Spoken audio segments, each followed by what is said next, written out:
Assalamualaikum warahmatullahi wabarakatuh. Saya Muhammad Hafiz bin Halim, nombor metrik 260721 selaku pembentang pertama. Tajuk tugasan kumpulan kami iaitu Budaya Masyarakat Malaysia dan 6 Nilai Budaya Hofstede. Budaya dalam Kamus Dewan Bahasa edisi keempat didefinisikan sebagai tamadun, peradaban serta kemajuan fikiran. Menurut Khairah binti Muhammad Yassin dalam penulisannya yang bertajuk Hubungan Budaya dan Ilmu dari Perspektif Barat dan Islam, beliau berpendapat bahawa budaya ialah satu cara hidup manusia merangkumi cara berfikir, merasa dan bertindak.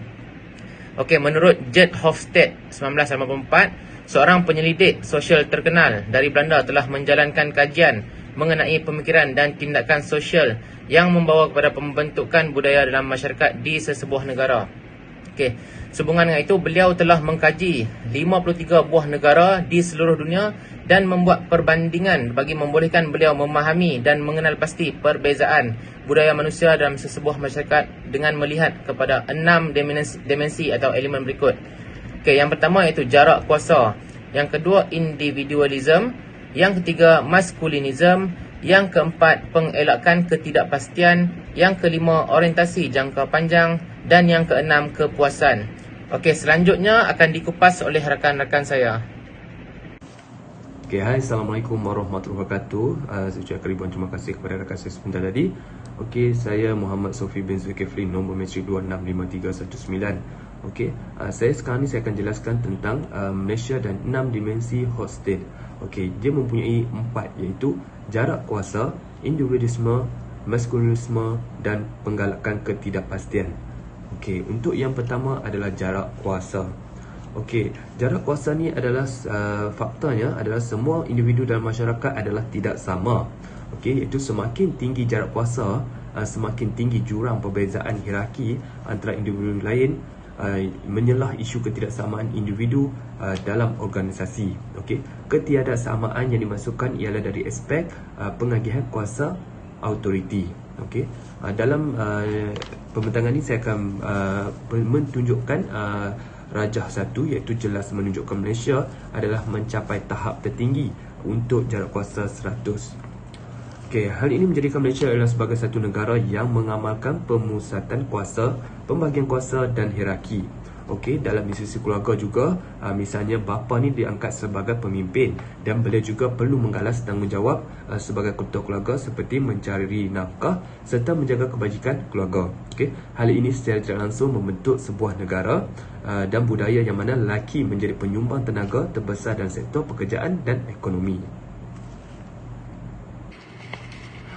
Untuk yang kedua adalah individualisme, iaitu individualisme ni merujuk kepada maturiti sosial yang memberi tumpuan kepada individu, iaitu menghargai dan mengiktirafkan pencapaian individu dan menggalakkan pemikiran dan tindakan bebas. Bagi mereka yang memiliki sifat individu ni, selalunya seringkalilah dianggap sebagai egois yang mementingkan diri sendiri. Kerana mereka ni lebih cenderung untuk meletakkan kepentingan pribadi terlebih dahulu berbanding kepentingan bersama. Saya ada tunjukkan rajah kasar, rajah satu, iaitu jelas menunjukkan bahawa Malaysia ni mencatat tahap yang paling rendah, iaitu 26% berbanding keseluruhan, iaitu sebanyak 100%. Hal ini menunjukkan bahawa Malaysia ni lebih mengamalkan budaya kolektivisme, iaitu kata etonim dia lebih bagi individualisme ialah kolektivisme, yang mana ia meletakkan kepentingan diri sendiri namun masih mempertimbangkan keperluan yang lain.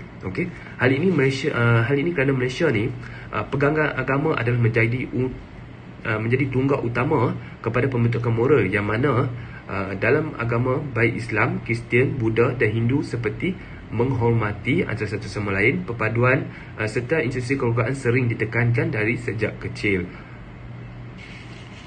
Untuk yang ketiga adalah maskulinisme.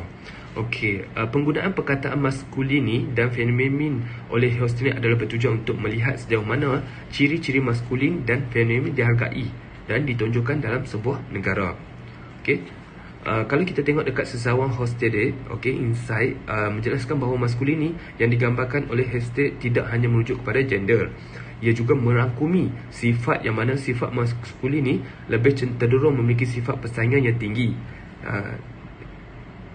Okey, menurut kajian yang dibuat oleh state seperti dalam Raja 1 yang saya bentangkan, Malaysia ni mencapai tahap 50 untuk maskulisme. Jika dilihat amalan maskulin dari sudut Argentina, Malaysia ni sebagai antara negara yang mempunyai tahap tinggi namun masih memiliki kesamarataan dari aspek peranan antara dua jantina ataupun sifat. Okey, meskipun Malaysia ni memperlihatkan bahawa lelaki ni adalah dilihat dominasi dari aspek pekerjaan, ekonomi serta politik, namun peranan wanita juga tidak diketepikan. Okey. Kini lebih ramai wanita penjawat awam penting dalam masyarakat dan negara. Okey, sebagai contoh saya ambil adalah Yang Mulia Tan Sri Datuk Seri Utama Dr. Engku Zeti Akhtar, bekas Gubernur Bank Negara yang ke-7, iaitu merupakan seorang wanita. Okey, seterusnya saya akan beri rakan saya untuk buat penerangan tentang pengelakan ketidakpastian. Assalamualaikum warahmatullahi wabarakatuh. Saya Muhammad Safa bin Azhar 265336. Okey, pengelakan ketidakpastian. Masyarakat mempunyai pengelakan ketidakpastian yang kuat, tidak bersedia untuk mengambil risiko dalam membuat keputusan mereka, emosi, mencari keselamatan dan tidak bertolak ansur. Manakala masyarakat yang mempunyai tahap penerimaan ketidakpastian yang tinggi adalah berani mengambil risiko, kurang agresi dan agak bertolak ansur. Memandangkan peristiwa yang berlaku pada masa hadapan tidak dapat diramal dan tidak diketahui secara tepat, cara untuk menghadapi ketidakpastian adalah bergantung kepada keberanian sebuah masyarakat itu untuk mengambil risiko. Jika mereka kurang keyakinan untuk menghadapinya, maka mereka akan lebih cenderung untuk mengelak risiko. Orientasi jangka panjang.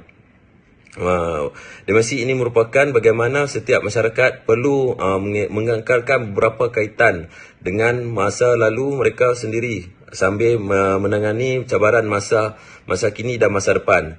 Negara yang masyarakatnya berada pada tahap yang rendah dalam dimensi merupakan masyarakat short term orientation, merupakan masyarakat yang masih mementingkan nilai sejarah, kenangan dan sangat berpegang kepada norma lama atau adat resam.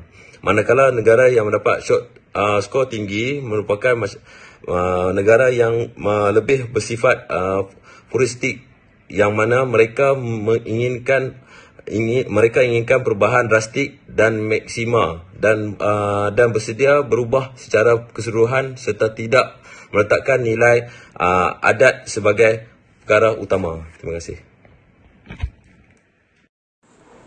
Assalamualaikum warahmatullahi wabarakatuh. Saya Muhammad Fizul bin Mazni 260673.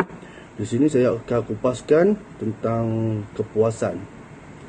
Okey, di Malaysia, di negara Malaysia menunjukkan bahawa negara ini mempunyai tahap kepuasan atau indulgence yang tinggi. Hal ini kita dapat lihat daripada segi rancangan-rancangan hiburan yang mendapat rating yang tinggi dari segi tontonan, seperti rancangan komedi ataupun nyanyian. Selain itu, kita boleh melihat budaya masyarakat Malaysia yang suka bersosial dengan banyak melakukan aktiviti kemasyarakatan seperti mengadakan majlis keramaian, bersukan secara berkumpulan ataupun menubuhkan persatuan kelab atau apa sahaja aktiviti yang melibatkan penyertaan yang ramai. Tahap kepuasan individu juga adalah berbeza, bergantung kepada pengaruh komuniti yang mereka diami. Sebagai contoh yang terdapat di Malaysia ialah seperti jenama kenderaan H ataupun telefon pintar jenama I.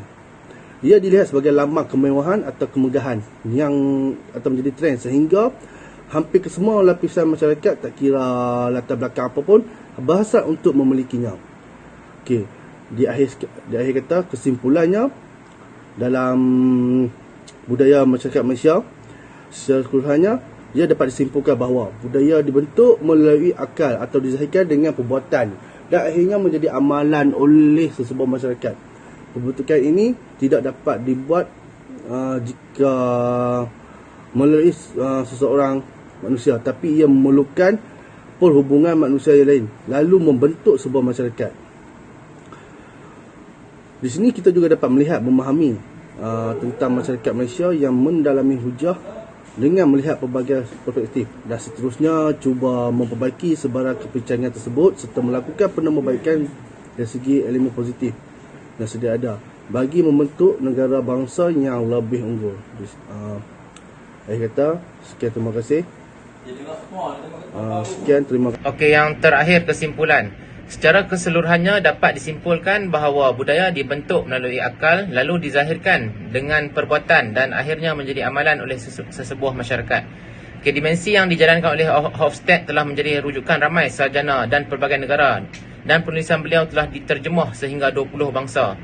Dengan penulisan beliau, kita dapat memahami tentang masyarakat Malaysia dan mendalami hujah beliau dengan melihat pelbagai perspektif dan seterusnya cuba memperbaiki sebarang kepincangan serta melakukan penambahbaikan elemen positif yang sedia ada bagi membentuk negara bangsa yang lebih unggul. Sekian, terima kasih.